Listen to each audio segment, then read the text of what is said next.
So, good morning and welcome to Indyliveradio. We're here today with author Ron Culley, who we heard recently on an All Under One Banner talk, talking very engrossingly about his work. And because of that, we've invited Ron to come on our daytime show here with me and Marlene. Hi, Marlene. Hi there. And we are absolutely delighted that Ron Culley accepted our invitation. Hello, Ron. Hello, good morning, good day. So we are pre-recording this interview because Ron's a very busy man on Friday. So this is a pre-recorded interview and we're very much looking forward to it. So I'll tell you a little bit about Ron. Ron is a full-time author. He lives in Glasgow with his wife and family. I had to look up one of the words that describe your hobbies, Ron. I kind of guess what it might be. Convivial temulance. That's it. Basically means getting blootered with your pals. Is that? That's about it. But if I put that was my who's who entry, and if I put in getting blootered with my pals, I don't think they would have accepted it. I know. I'm sorry. I'm using the vernacular, but there we go. And Ron is a widely read author. His books are read internationally. I had a wee look at some of the reviews for your books, as well as being most of the way through one, Ron, and they've got really high ratings and really excellent reviews, and I'm enjoying the one that I'm reading at the moment. We'll go into more details shortly. So your audience is quite varied because you have books about Glasgow and Glasgow humour, but you also have some quite exciting thrillers, and the one we're going to be talking about in particular is a very much political slant, and we'd like to hear more about your political ideas later as well. So before we get into details about your book, Ron, could I ask you, the first question I would ask you is, you had a very successful career in different public service bodies, Govan Initiative being one, close to my heart. I worked in Govan for more than a decade. After a varied and very successful professional career, how did you come to writing? How did that come about? By a fluke, Val. I was sitting one evening watching a magazine program on television, and it was about first lines in books, and they were, you know, like it was the best of times, it was the worst of times, it was a tale of two cities, or it was a bright day, a bright cold day in April, and the clocks were striking 13 of 1984 and so forth, and many others. And I found it very interesting. I thought, I'll write a first line of a book, and I wrote 10 of them. I wrote 10 first lines, just sitting in front of the television. And I chose one which was, Las Vegas had suggested itself as a gradual golden glow in the night sky when the plane was still some 10 minutes flying time from McCarran Airport. And I took that sentence and I made it a paragraph, and I took that paragraph and made it a chapter. And a year later, I had a book called The New Guards, which is about gun control in America. And I was really pleased with myself at having written something and thought a little more of it. I hadn't even thought about getting it published or whatever. And at the same time, I started to write another book, a biography, which I called, as you mentioned earlier, about Glasgow, about growing up in Glasgow, called I Belong to Glasgow. And how I was born in 1950, and I talked about my granny having the first television in the street where we'd watch Muffin the Mule and Bill and Ben and Robin Hood, and how we made bogies with planks and pram wheels and a rope to steer it, but we didn't have any brakes, so we ended up in the Jaggy Nettles most of the time. And how I wasn't great at school. I was expelled from school. Nowadays I've got more letters after my name than I've got in my name, but then I was a bit of I would call myself a lovable rogue. And I was invited to leave school before I should have done. And I talked about my days as a paper boy. Had 2 paper rounds in the morning, 1 in the evening. and a butcher. I was a butcher's boy at the weekend, and so I was a hard worker, but I wasn't very entrepreneurial. I should have been hiring other people to do these paper rounds, but I did it myself. So I started writing about all of that stuff at the same time as I was working at this point. So it was only at the evenings and weekends. And when I completed the books, I was very fortunate in that a publisher liked I Belong to Glasgow and wanted to publish it. And I asked about the New Guards and whether or not no, they were not interested in New Guards. We don't do that kind of book. But I gave it to him anyway in a manuscript, and he came back a week later and said, we've changed our minds. We'd like to publish both books. But he then changed the name of the New Guards, and the New Guards was so called because the American Constitution contains within it a phrase which says that if the electorate don't like the government, they have the right to install new guards and the right to carry weapons in order to do so, which is why we've got all these First Amendments and Second Amendments and all the rest of it, and why people over there protect them by demanding the right to carry arms, assault rifles, when they're taking their wains to school. So I wrote about that, but the publisher changed the name to the Kaibab Resolution, which is I loathe the title, and he made me change some of the names of the characters. So I wasn't that taken with the publishing world as it was. So future books, I decided I would do it my way, and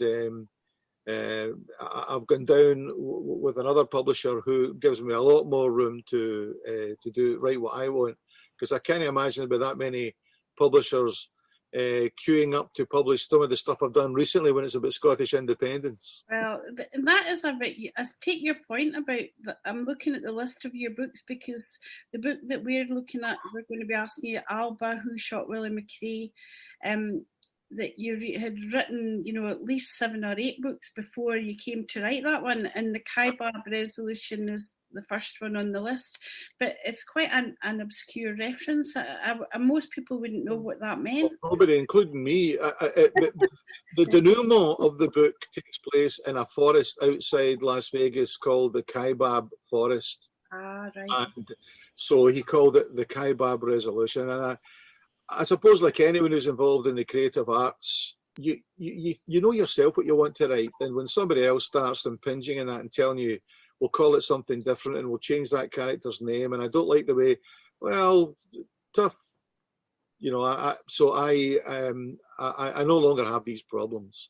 I'm also looking forward to I've read excerpts from your Glasgow Belongs to Me and I Belong to Glasgow, because I think you really can't beat the Glasgow humour, can you? And certainly the Govan humour. I've met so many witty children as in Govan, that are quick with the one-liners, I only published this on electronic media for Kindle, and it's done really well. And it took me 6 weeks to write it, because when I was in public life, I used to do a lot of speaking. I'd be a chief executive of an organisation looking after Glasgow's economy. And I was always talking with a microphone to various groups. And I prepared these speeches well. And I always like to have a smile involved. Even when I was talking about economic development, you can usually find something to smile about. And all I did was take all the jokes that I was using, and increasingly, as a consequence of that, I was asked to do speaking in the big hotels of an evening, the black tie do's and so forth. Yeah. And again, they were intended to be humorous. So all I did was collect all of the jokes that I'd been used to telling over the years and put them in a book. And it took 6 weeks to just bring them all together logically, and I put it out on, just as a throwaway, I put it out on Kindle, and so Glasgow Belongs to Me is done very well. That's brilliant. So if we move on to talking about the book that is very intriguing, particularly for supporters of Scottish independence, and it's interesting because it's not a work of fiction and it's not a work of complete a completely factual. It's a sort of conflation, a sort of combination of the two, isn't it? Your book is called Alba, Who Shot Willie McRae, which is a very intriguing and mysterious, as to this day, unsolved case. And for folk out there, a lot of folk will know all about this case, about the death of Willie McRae. But for those who don't know about it, could you say a bit about that before you tell us about the book, Ron? Well, let me say a wee bit about historical fiction here, because what I try to do is I research my books thoroughly. I probably take more time researching them than I do writing them. And what you have to do, if you think of movies like Pearl Harbor or Braveheart is a good example, you know, the screenwriters get away with murder, just making it all up. And I don't do that. I make sure that the facts are absolutely nailed down. And then I tell a story around about that to make it more accessible to a readership, because there's a lot of people out there who want to be entertained when they're reading. They don't want just to read a dry, dusty account of a particular issue. And if I had written a story about Willie McRae, which just contained itself to the facts and so forth, it wouldn't have been read by as many people, and it wouldn't be as interesting. So I heard about this chap McRae. It was an SNP activist, a lawyer. He was previously the vice chairman of the SNP, and he was the legal advisor. He was shot in the head in April 1985. He had recently defeated the government's Atomic Energy Commission single-handedly when they attempted to bury nuclear waste in the Mulwhacker Hills above the town of Ayr. He was about to challenge the authority again because they planned to dump nuclear waste directly from Dounreay into the Pentland Firth in the north of Scotland. Now, in the mid-80s, the security services were heavily engaged in Northern Ireland and throughout the UK, and they were well versed in the use of underhand activities. Convictions of Irish citizens in the UK were subsequently overturned due to the falsification of evidence against them. And then secret edicts from the Cabinet Office permitted agents of the security services to commit crimes while in pursuit of their mission. Now that's just seen, that's got more airplay recently because they're doing it again, or they're just enhancing it now.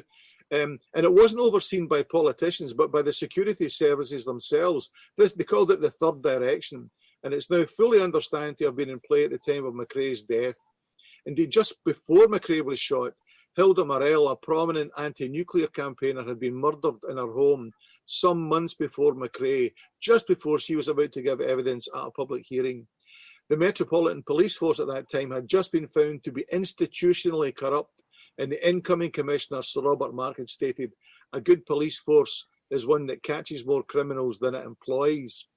Now, the Thatcher government had approved the infiltration of legal organisations as revealed in a database compiled following investigation by the Guardian newspaper, which listed 124 groups that had been spied on by undercover police officers since 1968. Anti-nuclear, anti-fascist, anti-apartheid, feminist, anti-poll tax, animal rights groups, the Aldermaston Women's Peace Camp, CND, the National Union of Students, and the National Union of Teachers were all infiltrated by spies employed by the security services. They even infiltrated that renowned organisation dedicated to general mayhem, anarchy, and the overthrow of Western civilization, the Young Liberals. So McRae, it's a strange whodunit. That's the context. Yeah. And that's a strange whodunit. Some of the facts are known and many are contested. Mm-hmm. It was known that McRae was under surveillance by the security forces. His home in Bilvicar Road in Glasgow's Queen's Park, his office in Glasgow city centre, had been broken into several times, as had his holiday home in Dorney near the Kyle of Loch Isle. So and each time, other than in one celebrated occasion witnessed by Constable Morrison, I will mention in a moment, nothing was taken, nothing was damaged. He was alleged to have information on drug suppliers bringing drugs into Scotland via sea lochs. He was preparing to defeat the Atomic Energy Authority once more. He had previously been alleged to be assisting the financing of the Scottish National Liberation Army and the Dark Harvest Commando, which acquired anthrax anthrax from the Scottish island of Grinward, which it dumped at Blackpool, where the ruling Conservative Party conference was being held. McRae was also alleged to have a file listing paedophiles in the highest reaches of Thatcher's government and the Scottish judiciary. So it's fair to say he was a person of interest to Her Majesty's security services. And certain of these facts were later borne out as Nicholas Fairbairn, Cyril Smith, Leon Britton, Grenfell Janner and Tetteath himself were all accused of abusing children. Perhaps as many as 90 politicians from all major parties, except the SNP, were accused of being involved in a web of paedophiles. They were also alleged to have been involved individuals within the security services. So in my book, Alba, Who Shot Willie McRae, I list countless investigations, each of which were hampered by files being lost while in the control of government. A substantial dossier provided by Geoffrey Dickens MP and given to Leon Britton, alleging child molestation by parliamentarians, was lost. Most recently, Theresa May, when she was at the Home Office, said it is not in the interest of national security to pursue these allegations. And Tom Watson, who was then the deputy leader of the Labour Party, stated in Parliament that files had been lost on an industrial scale. I remember that, yeah. So a number of senior Labour and Tory party politicians were linked in newspaper story to the paedophile information exchange, which promoted paedophilia. And Leon Britton, who was then the Home Secretary, he refused to ban the organisation because he considered the law on the incitement of sexual activities with children to be, and I quote, not so clear. And Sir Peter Hayman, who was the head of MI6, was a member of the Paedophile Information Exchange, but it was decided that it wasn't in the public interest to prosecute him. I could go on, but you can see that McRae was an interest of someone of interest to the UK government. And would that have been that information that he had? Do you think that was the prime reason for his assassination? It could have been the fact that he was. They argued that he was aware of drugs coming in. They argued that he was involved with groups that were paramilitary in their nature. So it could have been any of that. But the fact of the matter is, it was quite clear. I was proven that he was targeted by the security services. So he proposed to spend the Easter weekend of that year in his cottage in Dorney, near the Kyle of Lochalsh. He'd earlier spoken to his driver and distant relative, Donny Blair, with whom I've spoken, who was subsequently a senior industrialist in the whisky trade. Now he's retired and living in Edinburgh, that he had evidence of paedophilia against members of the Scottish judiciary. Now, McRae's home and office, as I say, had been broken into several times. Nothing appeared to have been stolen. But Constable Donald Morrison would testify that while on duty in Glasgow in West Nile Street, he witnessed a number of break-ins to McRae's premises by security service personnel. But McRae wanted peace and quiet in his Dorney home near the Kyle of Lochalsh to compose his thoughts on these events, but he never made it. It's a matter of proven fact that he was followed from Glasgow by 2 cars carrying officers of Special Branch. Constable Donald Morrison, whom I've come to know and befriend, who knew Willie, testify that his evidence was always discounted. The Crown stated that there was no corroborating evidence that McRae was in West Nile Street in Glasgow before heading for Dorney. But Constable Donald Morrison was there and witnessed. He knew Willie McRae. McRae had got into an off licence and come out with a bottle of whiskey, Glenmorangie whiskey, or what was the other one he drank? I'll come back to him in a minute. And he had 2 bottles. He put them on top of the car, which was going down. And as you know, West Nile Street is on a slope, so he put them in the top of the car. And Morrison, the policeman, lifted the bottles from the car so that they didn't slide while McRae entered the vehicle. As he did so, McRae patted his briefcase when he got into the car and went to Donald Morrison conspiratorially and said to him, "I've got them this time." He repeated that message a further twice. "I've got them this time." Patted his briefcase, and Donald Morrison, the police officer, then handed him in the whiskey bottles, and encouraged him to put them in the well of the car at the footrest, right, so they didn't slide off. He then said, I'm heading up north.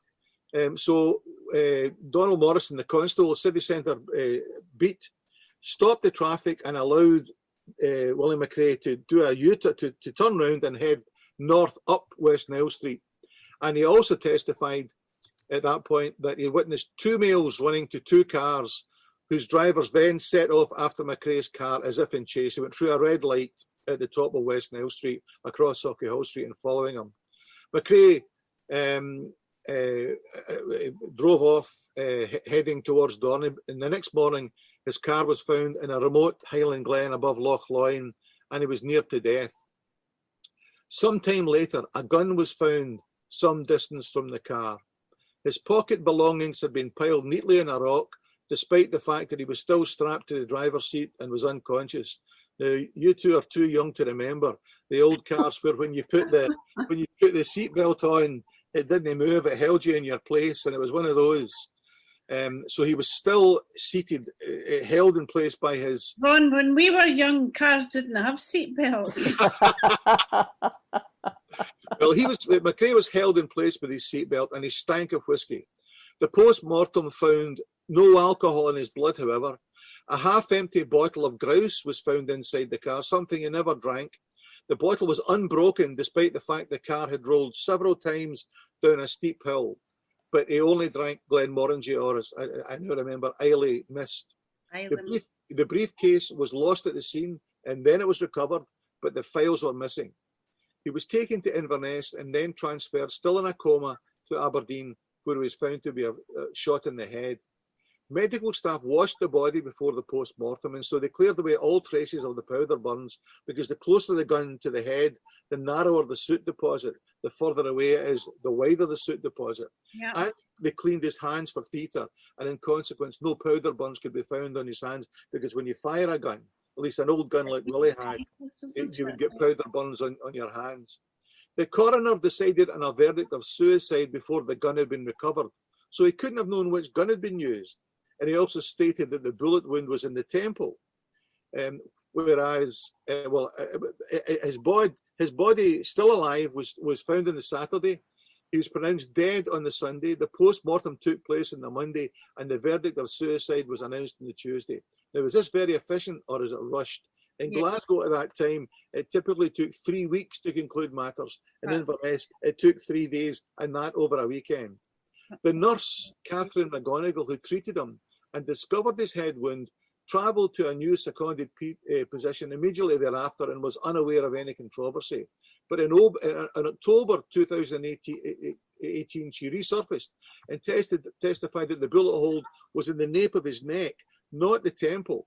She stated it was smaller than a 1 penny piece and was aimed directly at the brainstem. She informed a doctor that an X-ray showed a bullet in the brainstem. However, the subsequent fiscal's report stated from the position of the wound in the deceased's temple, it appeared to be self-inflicted. And a photograph exists in which McRae's brother, Dr. Fergus McRae, who examined the body after death, points to the nape of the neck, indicating the wound. In 2017, a Herald investigation reported that McRae's gun had gone missing from police files. It was also stated for the first time that the police admitted it had not been swept for fingerprints. Further, they admitted that McRae's car and clothes, which may have contained vital evidence, had not been subjected to any forensic analysis. Total stitch-up, really. A total cover-up, really. Well, Constable Morrison, I know Donald Morrison now. He's retired. He stays in the islands, in the Western Isles. I've interviewed him. I've recorded it. The truth shines from his eyes. Yeah. And he has, on a number of occasions, tried to have his evidence recorded. And the reason being that the bottles of Islay Mist, which McRae had purchased in West Nile Street, had disappeared from his belongings following his death. That's what Marlene wanted me to ask you. Well, priorities are clear. But the reason that's important is that Morrison, because that would have proved the statement, is that one of them would have to have his own and the off-sale manager's fingerprints on him. as it was taken from the roof of the vehicle. And No they were statement was missing. no statement was ever taken from the off-sales manager at the time to corroborate Morrison's account. And so the authorities have insisted that no fatal accident inquiry will take place, which has allowed a small cottage industry to spring up. And I say in the book, at the end of the book, as you say, I present it as a novel, but it contains all of these features. But Absolutely fascinating story, Ron. The detail that you're going into is absolutely gripping. It really is the most intriguing story. Well, McRae could only have died in one of four ways: by natural causes, unlikely given it was a bullet in his brainstem; by accident, unlikely given the bullet wound in his brainstem; unlikely to pick up a gun when your car rolled down the road, down the hill, and then accidentally shoot himself in the back of the neck; or by suicide. And again, unlikely given that I interviewed some police officers and they made the point that almost invariably a suicide will shoot themselves in the temple, in the eye, or in the mouth. You don't or finally the fourth option. Shoot yourself in the back of the neck. Well, it wouldn't be easy. Or the final way would have been by murder. So a fatal accident inquiry is therefore inappropriate. It clearly wasn't an accident.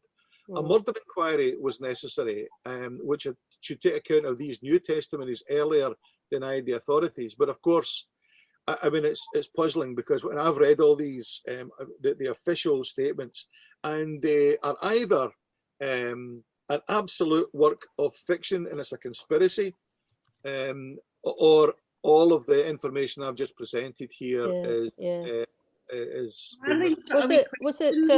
What happened to McRae's body, Ron? Was it cremated or was it buried?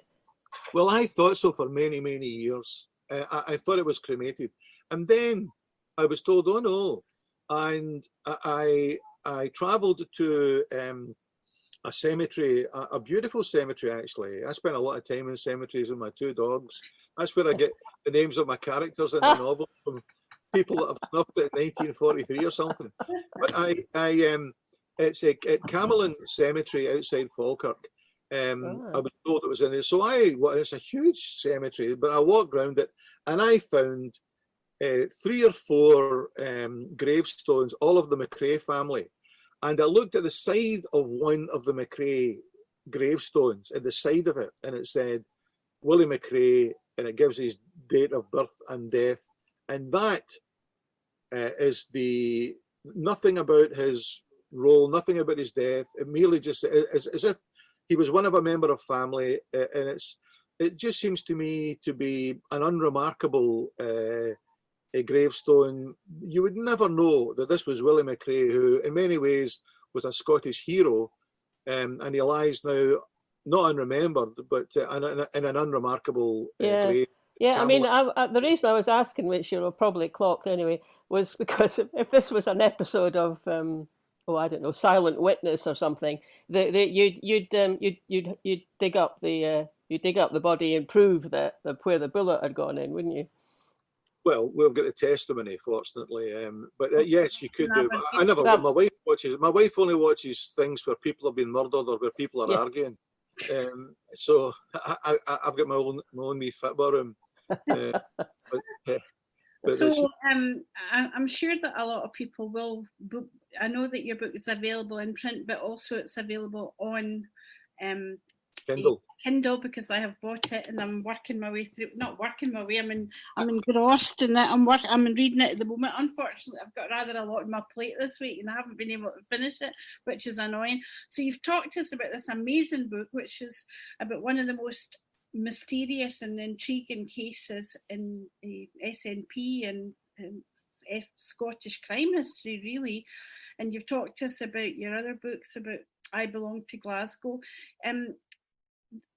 This links in very much with things that are happening at the moment. Could I ask you, we'd like to talk to you about your wider views on Scottish independence, and I would like to ask you, I think I asked you this in the All Under One Banner meeting that I heard you, but do you think then that there is good evidence that the SNP nowadays and the wider Yes movement itself has been infiltrated by what might be called bad actors or agents provocateurs. Do you think that? Well, I decided I was going to start writing books about, pardon me, about Scottish independence, and Macrae was the first of these.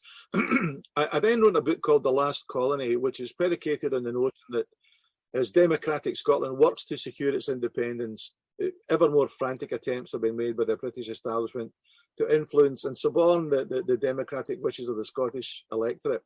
I mean, Britain's been well used to dealing with upstart nations. I mean, they were the most extensive empire in history, and for over a century was the world colonial superpower. And I mean, there's 195 countries in the world today, and Britain has invaded or otherwise thrown rocks at all but 22 of them.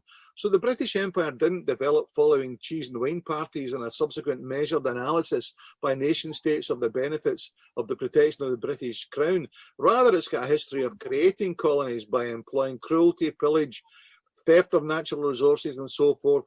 And not without reason was the Union flag of the United Kingdom referred to as the butcher's apron.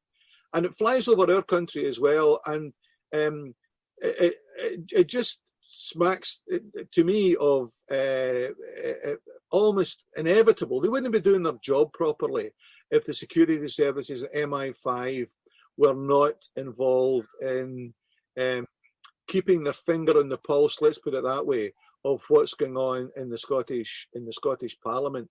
And I mean, one of the things that has been evident on the left, I mean, for 40 years I was a member of the Labour Party before seeing the light. But I mentioned earlier that they had infiltrated all of these different legal political organisations. But one of the other things they did was they infiltrated the left-centred party, like the Socialist Worker Party. The Socialist Workers Party alone had 24 undercover officers deployed, spies, deployed over a 37-year period. 4 of them had deceived women into sexual relationships while using fake identities. One spy met one of his wives during deployment, had a child with her.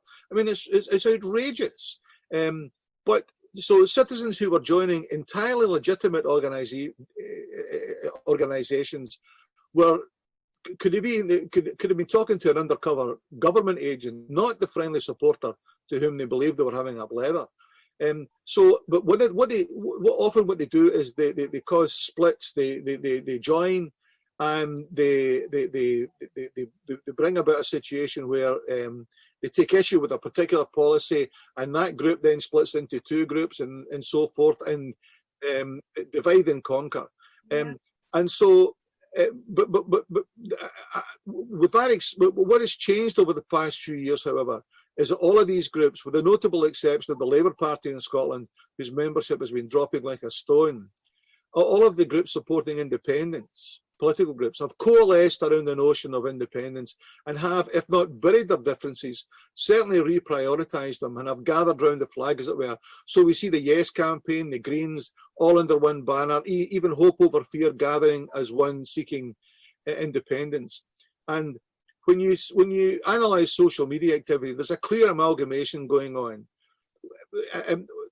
What worries me a wee bit is recently that there's been a number of organisations saying, well, we're going on to compete again in the list system, and that's very reminiscent of the kind of things that the MI5 would be doing. I don't know enough to know whether or not these organisations are spurred on by the security services, but if they're not, they're certainly doing it in a way that they would be hugely approve of.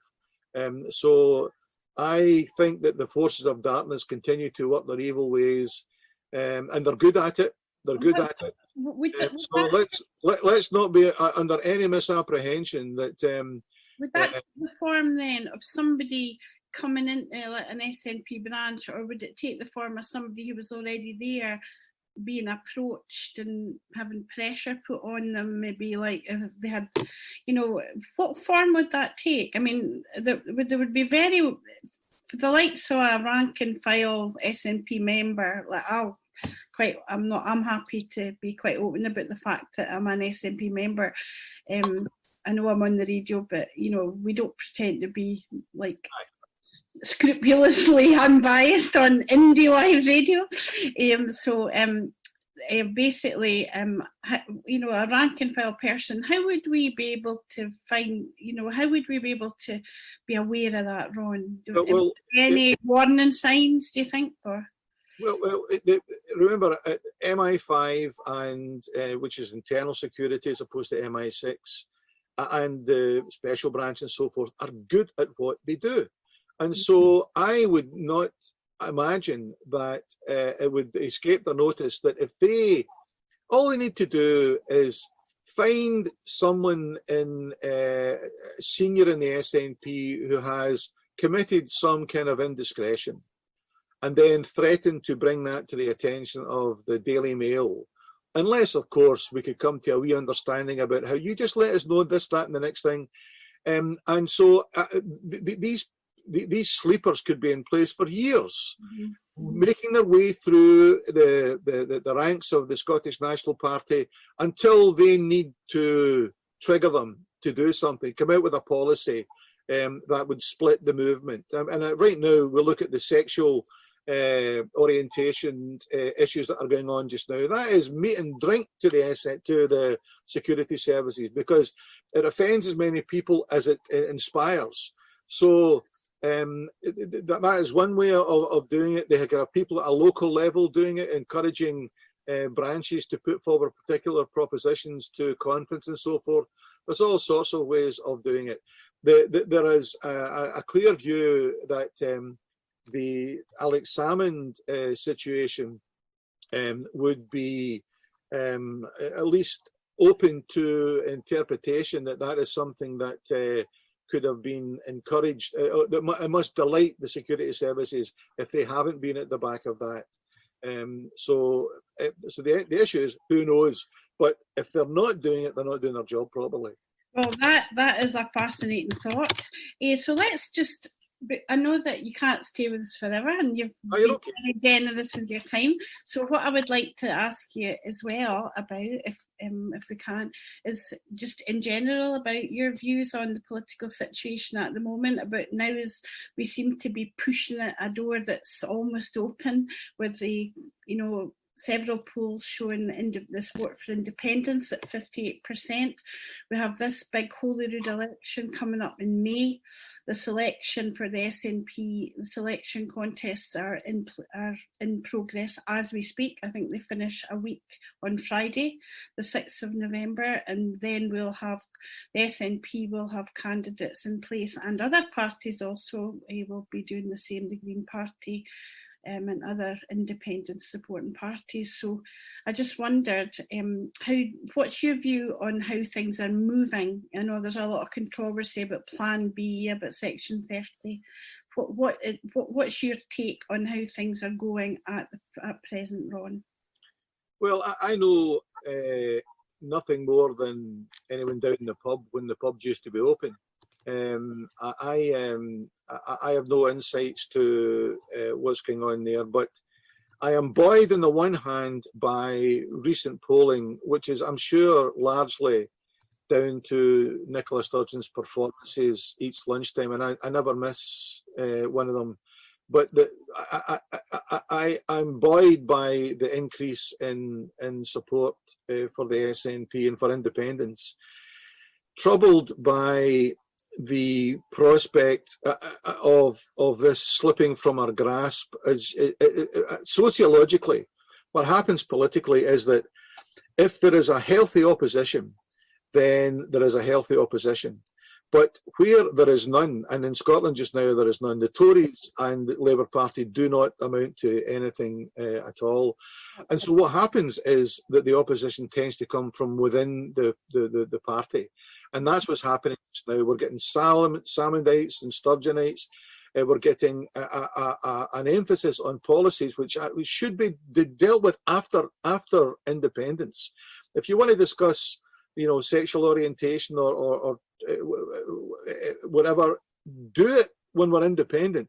don't do it now in a way that will turn off people just as we approach the finishing line. So my plea is for unity as we approach the denouement of this, because I mean, when you're reading the papers about the Tories setting up special units to bombard us with love or bombard us with false information, I think the boat has sailed. I think Scotland has largely made up its mind that there's a bunch of corrupt, incompetent rogues south of the border, and we want nothing to do with them. And so let's keep that in play, keep that in mind, and focus on independence. And then I don't mind. I'm a Democrat. If people want to insist that everybody in Scotland should be blonde, that's fine by me. But we argue about that afterwards, not before. I think that's very true.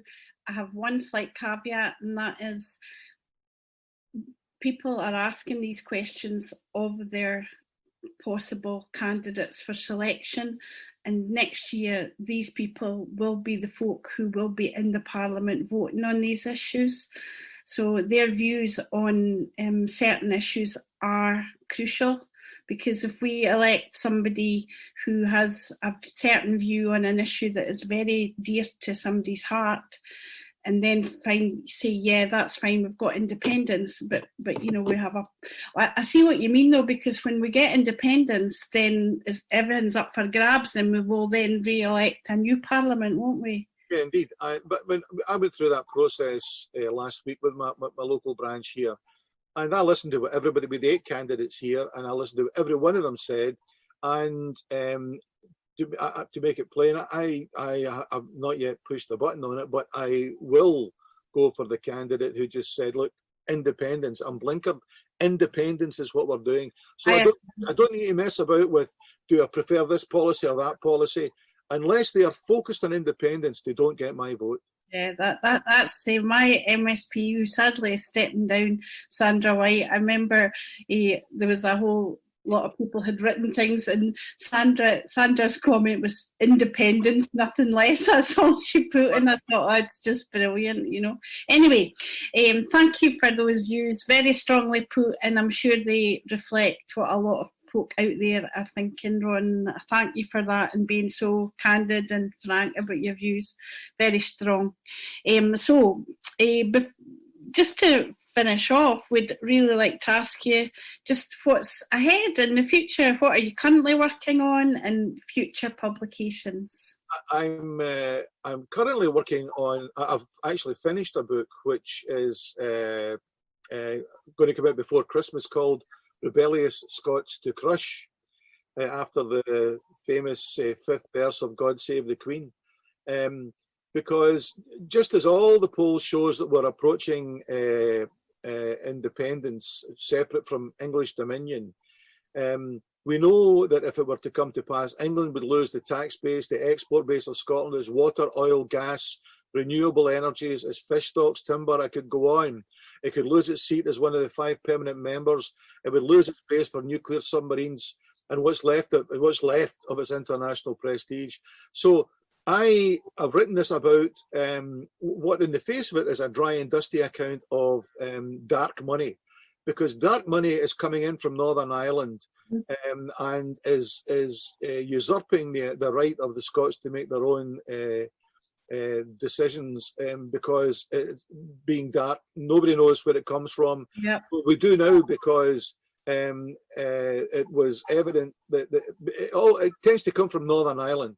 Because in Northern Ireland, you can understand that during the Troubles, Maguire the butchers, if they wanted to donate to Sinn Féin without their shop becoming the target of firebombers, they had to do it anonymously. Yeah. And but the Troubles are usually deemed to have ended with the Good Friday Agreement of 1998. But in 2016, some 18 years later, the Democratic Unionist Party, a conservative unionist pro-Brexit party, bought 4 pages of advertisements in the Metro newspaper promoting Brexit in the Leave campaign, and it cost £282,000. They didn't disclose its source. Mm-hmm. Self-evidently, it wasn't Maguire's the Butchers that donated that sum to the DUP.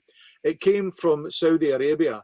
And I could go into a lot more detail just now, but I've written a book that Because if dark money comes in and you don't have to be accountable for it, I mean, during the last election, people had to account for the fact that they had a burger in McDonald's and report that. So it's very tight, but you can get around that completely with dark money. And if you've got dark money, you can do anything you want. You don't just need to take adverts in the metro. You can do exactly what you want. So I've written a book along the lines of The Last Colony, along the lines of Alba, Who Shot Billy McRae, and I've come up with another novel which I hope will be just as successful and would make a great Christmas present for everybody. Remind our readers, it's called Rebellious Scots to Crush. Rebellious Scots to Crush. It's an entertainment, but it does attempt to reveal and unpick a very dystopian future that will face Scots if the tactics financed by dark money are not challenged and addressed effectively. I mean, it's as has been the case in recent past. But Britannia waves the rules rather than rules the waves when it comes to that. That is so true. And can I thank you so much, Ron? You've been an absolutely fascinating guest to listen to. Your books are interesting, and you talk so knowledgeably about these issues that are really quite an eye-opener for, I'm sure, for a lot of people, including ourselves. And thank you. I'd like on behalf of was that your dog? You want to walk? Well, that's perfect timing. Well, thank you very much for having me as a guest, Val, and it was nice to meet you, Marlene, as well. Yeah, good to have you. Thanks for coming, Ron. Thanks very much, Ron. Bye just now. Yeah, bye. Have a nice walk. I will do it.